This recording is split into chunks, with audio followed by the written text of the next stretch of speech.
Hey guys, in today's episode, I talk with Jess of Mamas in Training podcast.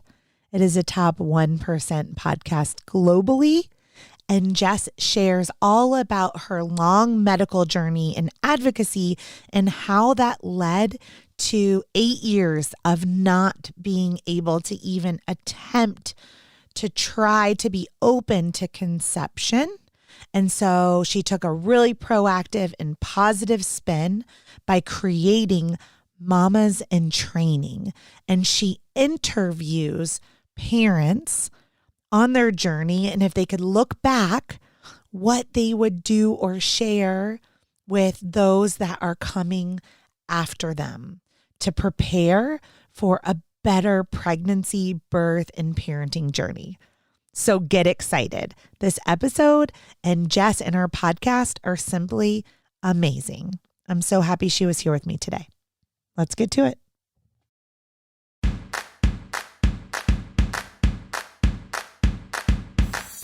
What does a contraction feel like? How do I know if I'm in labor? And what does a day of labor look like? Wait, is this normal?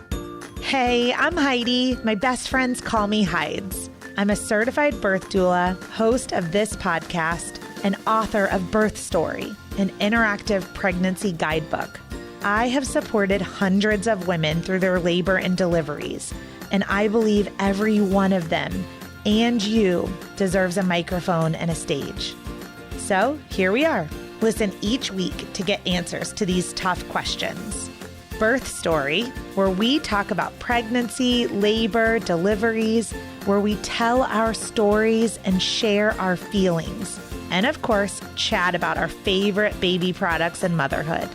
And because I'm passionate about birth outcomes, you will hear from some of the top experts in labor and delivery. Whether you are pregnant, trying desperately to get pregnant, or you just love a good birth story, I hope you will stick around and be part of this Birth Story family. Okay, just a little something before we get started today, and that is, what happens if you don't take Birth Story Academy? So let's say you're pregnant. That's why you're listening to the Birth Story podcast, and you're preparing for a hospital birth that's upcoming. And of course, this podcast gives you tons of free information, right? But do you really understand the stages of labor? How to know when you're in labor? What if you have to have an induction? What about a cesarean section? What about all of the decisions that you have to make once you get to the hospital? So you get there and then they put you in triage. Birth Story Academy walks you through all the things that happen, like that rapid fire with monitoring and blood work and questions and IV ports. And do you want an epidural? I don't know. Do you? In Birth Story Academy, we literally break down all of those decisions, pros, cons, risks, benefits, intuition, and we get into it. We make birth plans, we do birth visions, we listen to birth affirmations and parenting affirmations. And at the end of it, you know exactly what's going to happen when you go into labor and when you get to the hospital. What's going to happen after you give birth, newborn care preferences, how to take care of your baby. So I guess what I'm getting at is, if you're not in Birth Story Academy, what's your plan, right? I want to be your teacher. I want you to come join me in Birth Story Academy and let me walk you through all of the decisions that you have to make if you're having a hospital birth, and how to have body autonomy and how to have informed consent and informed refusal. I'm going to teach you and your partner, if you have one, everything that you need to know about birthing in a hospital so that you can walk in that door with some swagger, with some confidence, wash that anxiety away because you learned everything you needed to learn in Birth Story Academy and you are ready to crush that birth, right? Okay, let's do it. And let's get to this episode. Hey, Jess Lorion, welcome to the Birth Story podcast. Hi. Thank you so much. I have to say too, before we start, it's really a complete honor to be here. I've been a fan and listening to Birth Story for a really long time. And I feel like we have a similar connection to birth stories, and just feeling like we were meant to do this. I know that that's how you feel. So excited. And so, yeah, so I just feel a kindred spirit in you. So I just wanted to let you know that. Yeah. Publicly. And you guys, like Jess and I had to like cancel and navigate and here we are. And I just told Jess, like, it purely authentically, you guys, I just finished, well, it's like 10 in the morning and I've already been to the book fair at school, met up with all the like parents, registered my kids for a swim team, which they've never done anything like athletic in their lives. Gotten a pool membership, spent all morning at Lowe's, built a garden and built a fence. And it's 10:30. Mama goals, hashtag mama goals. Yeah. But what I didn't do is prepare for Jess's interview. That's okay. So I know all be real and raw. it is. And I know like not that much. And so I'm going to literally be asking you all these questions that I don't know the answers to. And I love because Jess sent me some questions to ask her in advance. And so I'm really excited to go through some of those questions too. So Jess, let's start at the very beginning. This is not a birth story episode. This is an expert interview. And Jess is a fellow podcaster with a top 1.5% globally, which beats me in the birth story podcast. It does. I have a top 5% podcast globally. So top 1.5% is ginormous. Aww. So we're with a legend. So let's hear all about it. Jess, can you tell us who you are? Sure. Yeah. Well, first of all, it's an honor to be called an expert because I've struggled with this. So I have my podcast, Mamas in Training.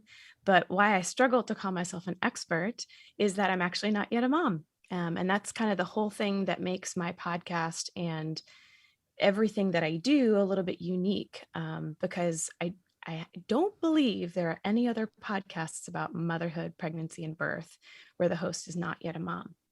And so I'll get into a little bit more of why I did that. But essentially, the long and short of me is I've been married this year I've been married for 5 years this year, but with my husband for 14 years.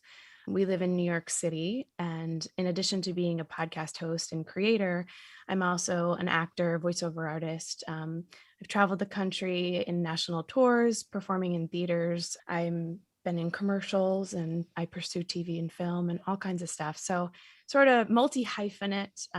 But I've always, like I mentioned in the beginning, just had this desire to learn about pregnancy and birth. I just always feel called to it. I'll actually tell you one quick little story. Yeah, please. Just a couple weeks ago, I got this text from a family member. And I don't know what it was. Like the family member was not even anywhere like insinuating anything. It was just about getting together as a family. And I turned to my husband and I said, "They're pregnant." And he was like, "What? What do you mean?" And I was like, "I don't know what it is. It's just some sort of intuition, but they're pregnant. And if I don't tell you that I know this, then no one's going to believe me." And sure enough, I went to visit them just recently and they made their announcement. And I was like, I knew it. Yeah. So yes, I don't know. I feel this connection to women and to motherhood and of course to babies. Yeah. Jess, if anyone listens to the podcast, has read the book, the intro, I have that same thing going on that you have, which is that like, it's the craziest thing, but I'm very connected to the womb. And it's like, if there is a little soul in there, it's like I get these whispers and these prompts in advance. It's been like this since I was a child. I have no other premonitions about anything, right? Yeah. Like nothing. But I've always really kind of been able to predict, but not really predict, like with a knowing. Yeah. When I'm in the presence of someone, even if I'm talking to them on the phone and they're carrying a baby. It's the craziest thing. Crazy. So I totally get that. It's part of the intro to the book on why I became a doula. And Jess, Mamas in Training, I could have gone back to the world of like Mamas in Training 2005 when I became a birth doula, not a mom as a mom. And exactly. I practiced for 10 years as a doula, as the expert in birth when I had never been pregnant and never given birth. And, any one of my doula clients would say she was amazing. We couldn't have imagined being trained by someone who had given birth. And, and now I have been blessed after a fertility journey with 2 children in my late 30s. And, you know, the way I practiced didn't change. So, I mean, things about me changed, but the art, the womanly art of nurturing and caring for another woman, that's just how we're born, some of us. It's an instinct. So I want to hear more about, how old are you, first of all? I will be 36 next month. Okay, in so June. 36, you're obsessed with birth and pregnancy and all things parenting. You've been with your hubs for 14 years. I'm going to go out on a limb and be super careful with my words, but are you obsessed with birth just because you're obsessed with it, or do you have a desire to be a mom? Oh yeah, I will be a mom. Okay. Absolutely. Okay. So take me on this journey then. How does, because people ask me all the time, how did you become a doula when you hadn't even given birth or been pregnant? And I have a story. So how did you start a top 1% global podcast on training moms when your own parenthood journey hasn't begun yet? Back in 2011. Okay. So I mentioned I was a theater performer and an actor, and I had been in the midst of getting a ton of auditions, coming really close to some really big dream opportunities. I was under a lot of stress. Not quite sure if that's sort of what led to everything, but I started to notice a few spots on my skin. And to be honest, I live in New York City. I thought it was bed bugs at the time. And my best friend had actually flown in from Chicago and was sleeping with me in my bed because we were going to all these auditions together for 2 weeks. And she didn't have anything on her body. And so I'm thinking, it can't be bed bugs. What's going on? So I ended up going to get it checked out, got a biopsy, and turns out I was diagnosed with psoriasis. Well, I ended up, thank God, getting blessed to have the opportunity to be on the national tour of Beauty and the Beast. And that was a 2-year contract. So I signed up to go on the road, went on the road, traveled all over the United States and Canada. But as I was traveling and performing and doing something that I loved more than anything, I simultaneously was exploding my body. I had psoriasis completely after a year cover my body from the head to toe. And I was in so much pain. And I was wearing these costumes, and people would, the dressers in every single city were very, very sweet, but they would comment, oh, did you get attacked by mosquitoes? What happened to you? All of this stuff. So it was really challenging to kind of overcome how I was feeling. And it was this weird dichotomy of doing the thing that I loved more than anything, getting paid to travel the country and hang out with my friends and dance and sing on stage, but then also have this condition that truly made me feel like a monster. It was awful. Let's define for the audience psoriasis. Yeah, so I know what it is, but I venture not everyone listening might have any idea what you're talking about. Yeah, essentially in layman's terms, the cells of your skin overproduce, and oftentimes it's caused by some sort of gut stress or something going on in your gut. And so you end up getting little patches. And then if it's severe, it can turn into big patches, which is what happened to me. It was literally massive patches all over my body, covered head to toe. And this is an autoimmune condition, correct? Yes, it's an autoimmune condition, and they get red and scaly. And really at the time, the only there's no cure. So what they do is they just treat the symptoms like everything else. But they gave me a steroid cream.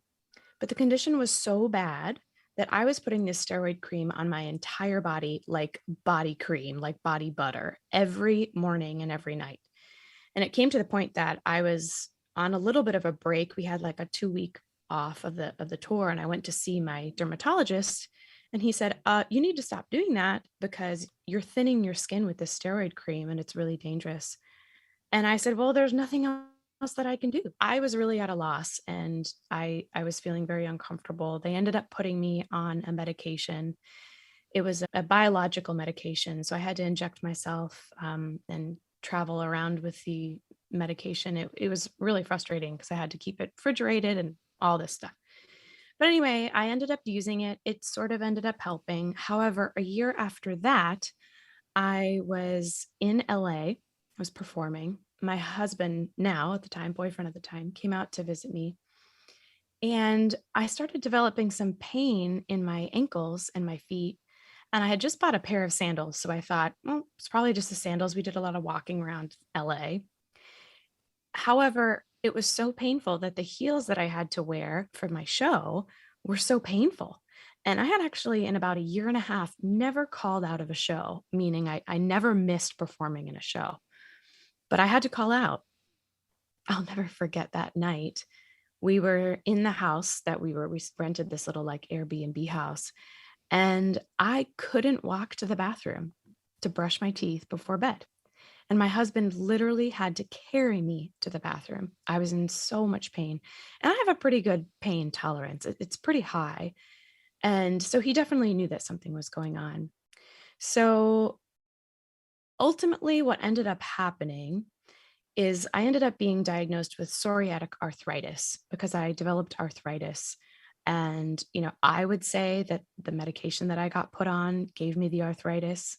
Doctors wouldn't say that, but that's what I say. Either way, I was in so much pain. I ended up finishing out the tour. I had to buy a cane back in New York City because I couldn't walk at all. And it was just way too painful that I decided I have to go home and move back in with my parents for 6 months because I can't live in New York. I need to have someone really like waiting on me hand and foot when I feel like this. And my husband still has to go to work. And so I moved back home and started the process of healing. However, and I'm getting to why I haven't had kids yet. The only option for me at that time, since my case was so severe, was to go on a really, really strong medication that's often used in different types of cancer patients. And you have to limit your alcohol. But one of the most severe symptoms of it is you cannot get pregnant. And if you do, you'd have to have an abortion, 100%, no questions asked. So I was on this medication for about 8 or so years. And at the time, it was okay. I was only about 26, 25, whatever it was. And it wasn't that big of a deal. But as I started, we got married, time went on.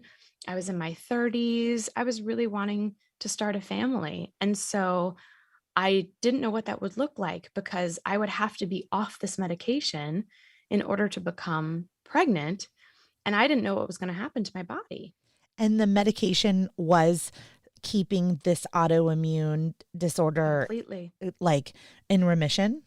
Yeah. I mean, I was essentially fine. I mean, I had a little bit of spots here and there on my skin, but I hadn't experienced any pain of my arthritis or anything.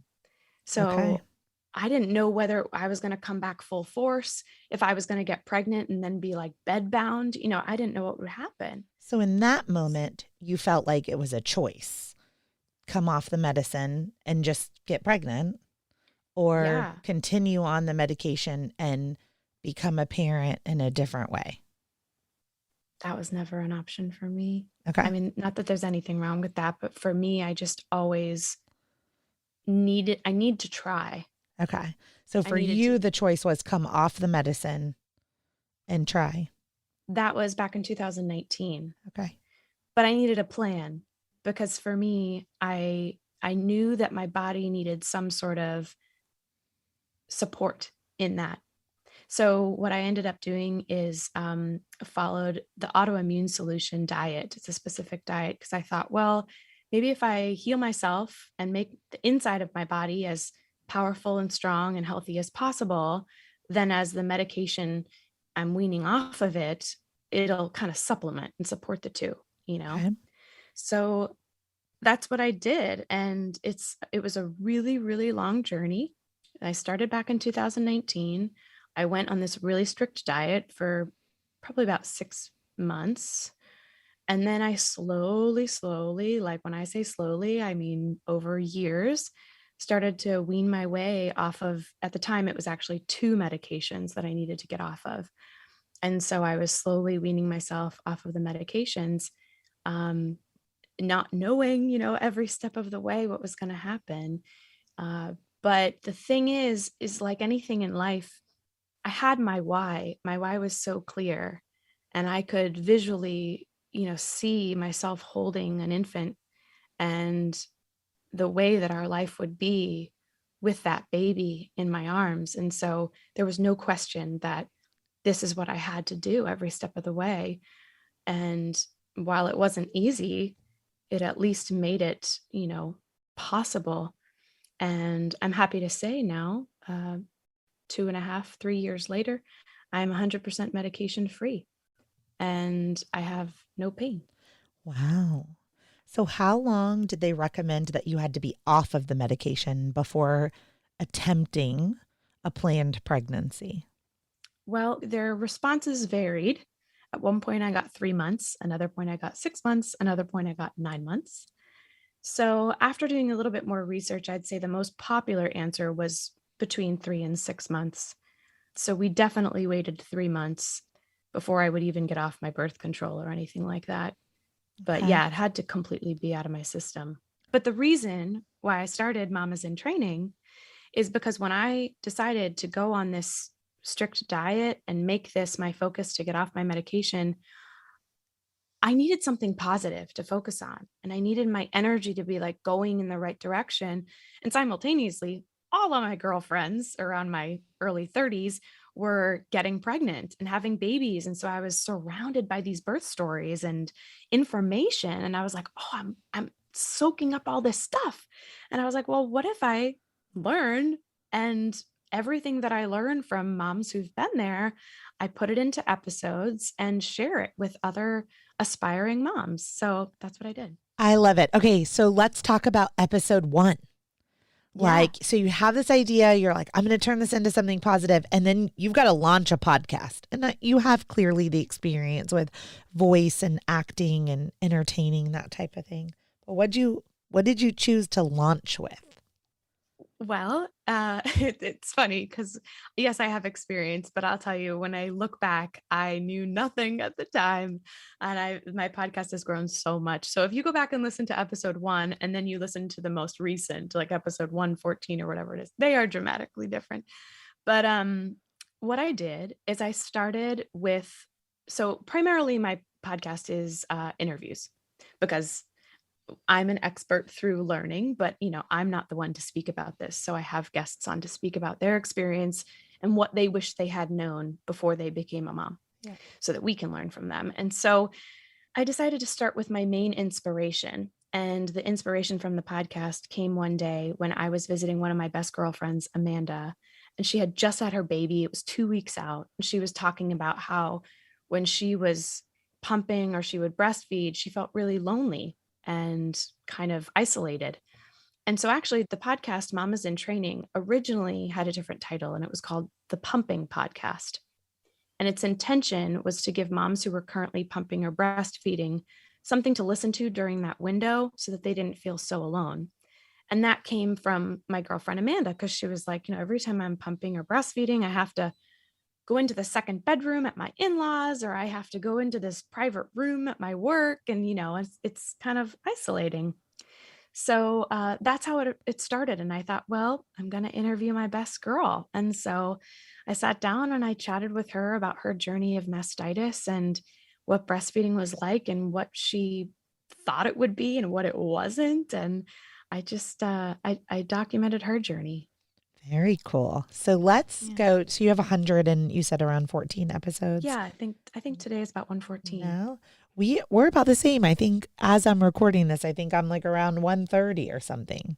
Yeah. So for all those audience members, yes, you can have a podcast in the top 1 to 5% globally with just 100 episodes. Only 1% of podcasts ever achieve 100 episodes, which is so cool. So kudos to us for perseverance, right? Absolutely. Okay, well, I want to know in those 114, what are some of your standout episodes what are the ones that kind of hit you the hardest? There are two that I'll mention. Okay. That really kind of opened my eyes. One of them was ironically with a dad, and I don't really have episodes with a dad. I primarily interview women. However, this episode was so eye-opening and is one that is not only important for, I think, the baby carrying parent, but also the partner to listen to, because it's with Ellie Weinstein, who in postpartum, he experienced a panic attack. And it was essentially because he never really diagnosed and went through and uncovered the feelings that he was experiencing during his wife's pregnancy and then subsequent birth. So in episode 106, it's called What About Dads, and how your partner could silently be suffering. And I think very often as women, we tend to, we're the ones, or whoever is carrying the baby, we're the ones experiencing this physically. And so all of this, trauma and work is happening to us and our bodies. But we really have to be aware of the fears that our partner might be going through. And if we don't open up that means of communication and ask our partner what they could be actually going through, then they could be bearing things down below, and it could explode in front of us in the future. So that was really eye-opening to me in episode 106. I have several partners right now that are just popping in my mind, where I heard from the birthing person like 6 weeks later or a month later or 3 months later about these panic attacks and just like debilitating anxiety and stress of becoming a new parent. Because like you said, the person caring, we're often planning for 9 or 10 months in advance. And the other person sometimes is like, humbly dismissive until they see their baby in front of them. And then it kind of can catch up, especially with lack of sleep. It can catch up. Let's do that. Well, and I think what happens too is the partner who is not the birthing partner doesn't want to burden the birthing partner. You know what I mean? Yeah. Like the birthing partner is already going through so many hormonal changes and so many stressors and all these things that they don't want to burden the birthing partner. But it's really going to be even more of a burden if postpartum they have a panic attack and they're unable to help you when you most need it. So I think it's important not only for the birthing partners to hear, but also for us as the birthing person to hear, to understand that we need to really remember our partner here and what they could be going through. Yeah. And then the other episode it's actually a recent episode, number 112, that was really eye-opening to me. It's all about how to manage your time in each of the 5 trimesters. And we specifically say 5 trimesters because we talk about going back to work. And I think it's a really great place. For me, it was awesome to just think ahead and know what is going to happen. What can we expect? For example, like in our first trimester, it might feel like X. In our second trimester, it might feel like Y. And on our third trimester, it might feel like Z. And so what can we do in each of those 3 trimesters, and then the fourth and fifth as well, to combat any sort of stress or to-do list that fills up? Because I think so many times birthing persons get pregnant and they feel like, what now? Or like, how do I do all this? I got the nursery to set up. I have the classes to do. I have, the birthing plan. And it's like, holy moly, I can connect it to when I was getting married and I just had this massive to-do list in my head and I wasn't putting it out on paper and I wasn't organizing it in any kind of way. And finally, my husband was like, what is going on with you? Why are you losing your mind? And I have so much to do. And he's like, Mhm. okay, let's outline this. Let's give every month a job, So that's what episode 112 does. It's with Anna Dearman Cornick, who actually is a time management coach, and she is phenomenal at what she does. And she gives us specific tools of ways that we can actually manage our time in each trimester, and so that we feel the most prepared. That is so important to talk about. When my doula clients hire me, they have this welcome letter, essentially. It goes into a Google Drive folder and it's outlined with Amazon wish lists.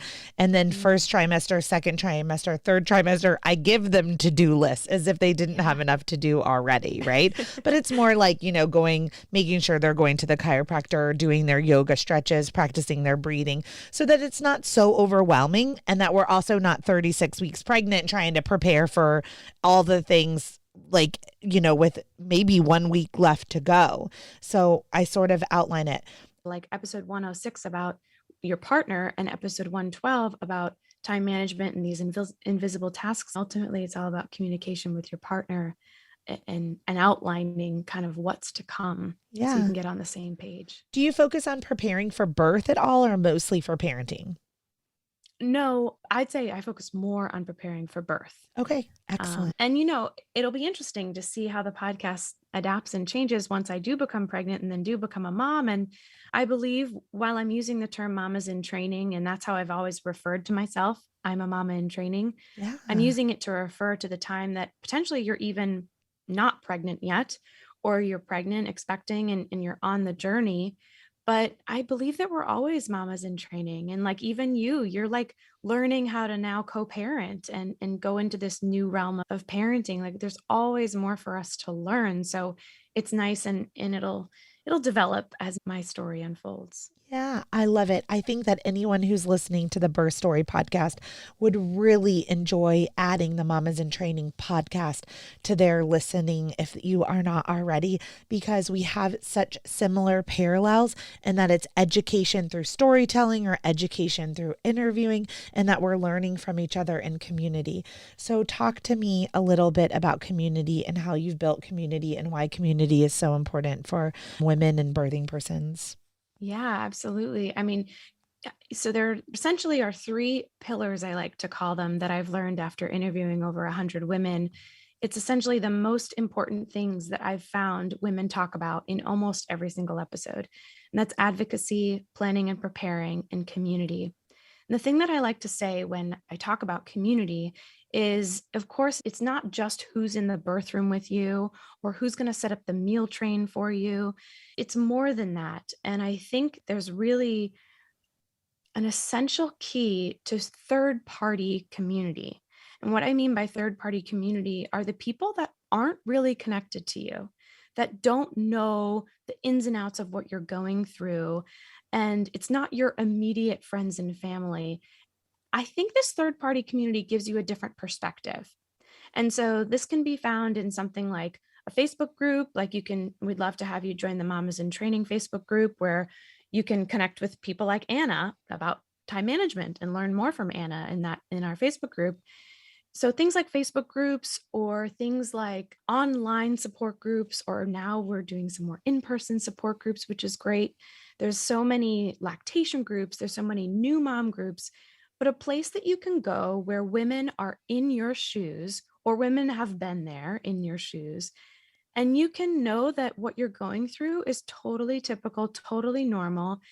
And women aren't going to take a preconceived notion of you and your past and your history and give you support based on that advice or that information.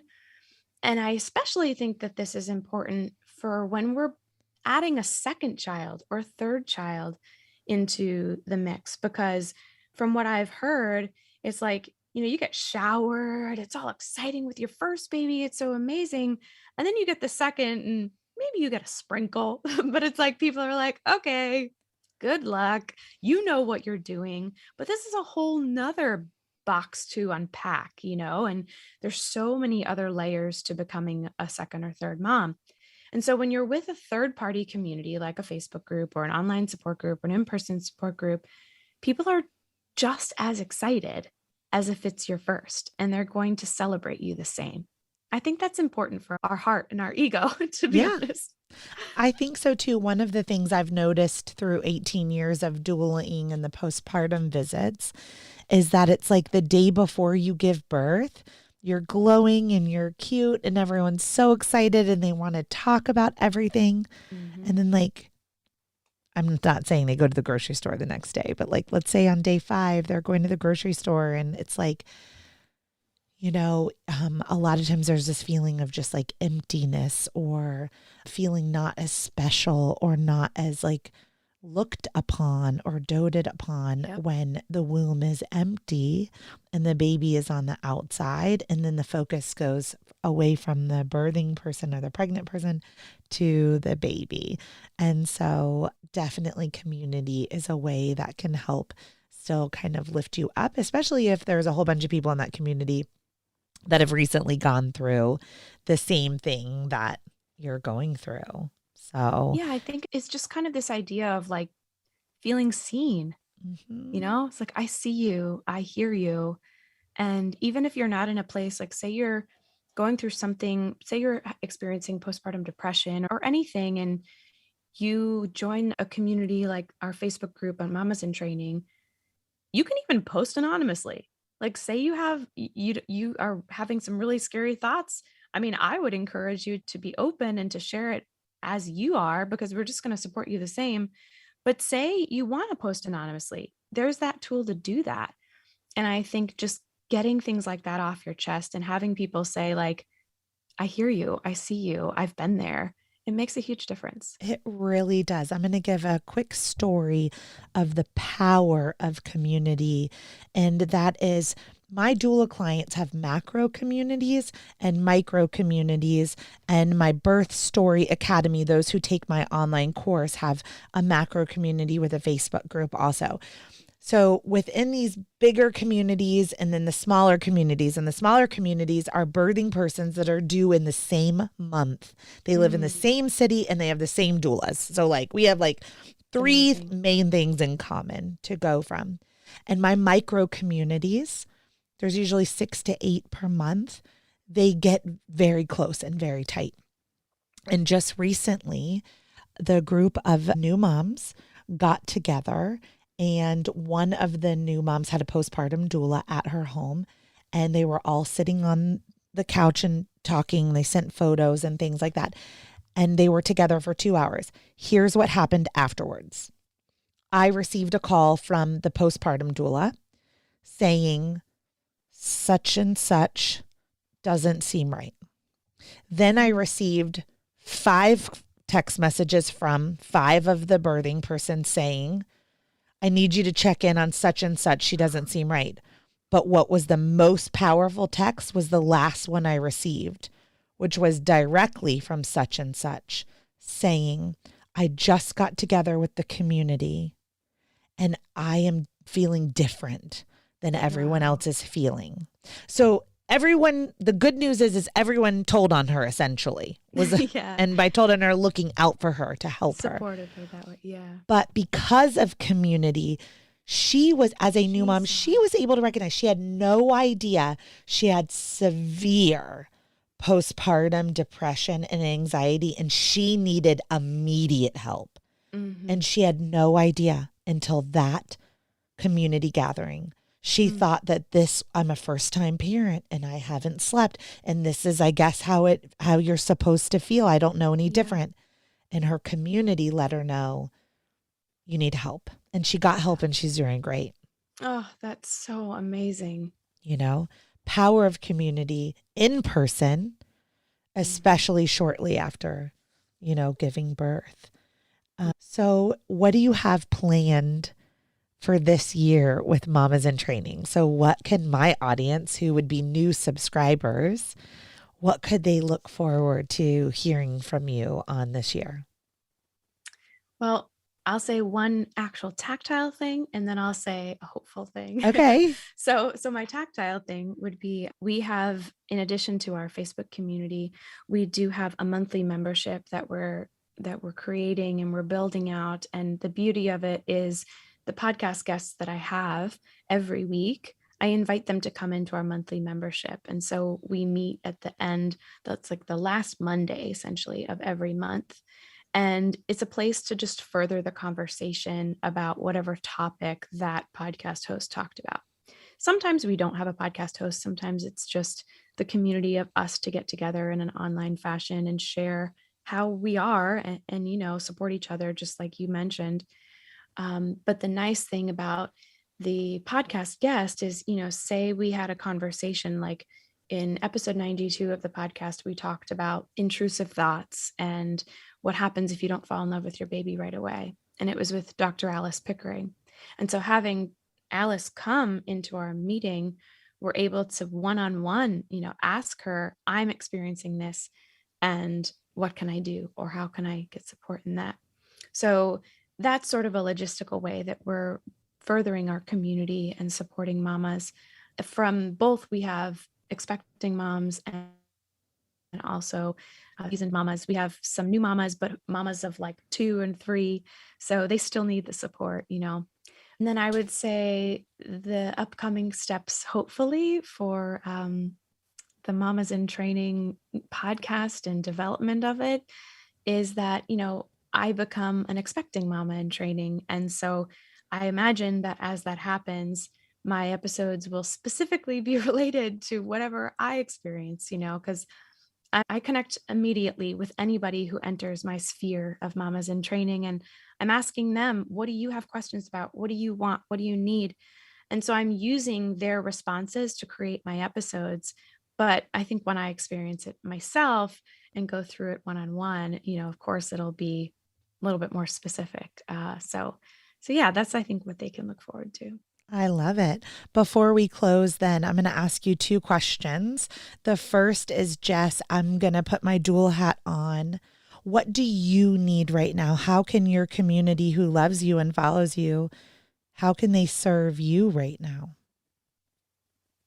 I think the podcast Mamas in Training has truly, it's life-giving for me. And in a time of waiting that's been a little challenging, it's like my own version of a fertility journey. I don't even know if I'm going to have trouble, actually conceiving yet because I haven't been able to start. But it's truly been life-giving. And so just by seeing the podcast grow, seeing the community grow, seeing the way that I can help women when I haven't even been there, I mean, that's just truly life-giving.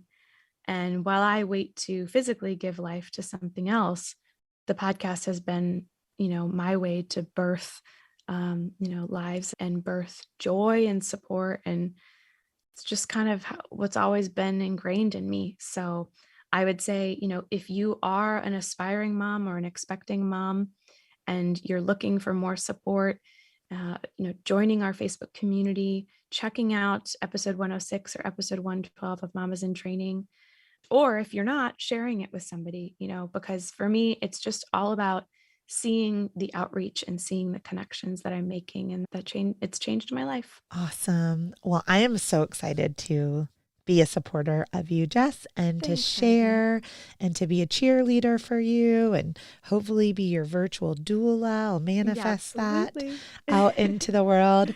So you've interviewed a lot of moms in training, and what is the number one baby product from parents that have shared with you that you're like, okay, when I become pregnant, this is definitely going on my baby list? Oh, that's an interesting question. I'm going to have to say 2, actually, because one of them is one that I just bought for a friend 1 year, and now it's become like I have to buy it for everybody. And that's the Bajorn Bouncer. And actually, when I was I've babysat for years and years and years, and I took on the task to babysit twins, which I can't believe I did that, but I did, and I survived.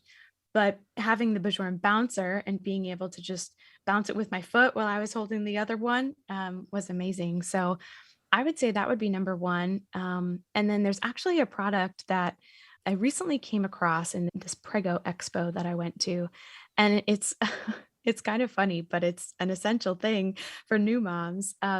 It's a bodysuit for a baby, essentially like a onesie, but they call it a bodysuit, and it's Boom Boom blowout bodysuits. So the Boom Boom Baby Company created these bodysuits that essentially are made with the same material that cloth diapers are made out of. And so if a baby has a blowout, the entire backside of the bodysuit is protected under this thick material, but it's also soft and cotton and organic at the same time, but it doesn't leak and it's Wow. unreal. And I saw it in person. And I actually have a promo code on the podcast right now for 25% off. So it's Mama's Pod 25 if anyone wants to check it out. But that could be a nice, shower gift or anything, but just to navigate those blowouts. Very cool. I haven't heard about that product. So I think we're going to list all of these different things in the show notes. So the podcast episodes and the products, speakers that you spoke about also, so that if you are digging into this episode with me with Jess and you're like, but I need all these different, I need to go down the rabbit hole of now stocking all these different pieces, we're going to make it easy for you and put it all in the show notes. So, Jess, thank you so much for being here today. Thank you, Heidi. You're welcome. And I am very excited for a podcast swap. And I'm now inviting myself onto your podcast. So I would also love to be. I was going to ask you anyway, so it's already done. And I'm like, make sure you join so you can hear Heidi's episode. I know. I'm like, and I'll see you soon on my episode. Absolutely. So, have a great day, Jess. Thank you so much. You too. Thank you for listening to Birth Story. My goal is you will walk away from each episode with a clear picture of how labor and delivery might go, and that you will feel empowered by the end of your pregnancy to speak up, plan, and prepare for the birth you want, no matter what that looks like. Okay, I have a really amazing discount for you guys with anjahealth.com. So it's ANJAhealth.com. They are my exclusive partner for cord blood and tissue banking. If you've listened to episode 88 of the podcast, where I interview the CEO, Catherine Cross, all about cord blood and tissue banking and the 1,000 questions that I had.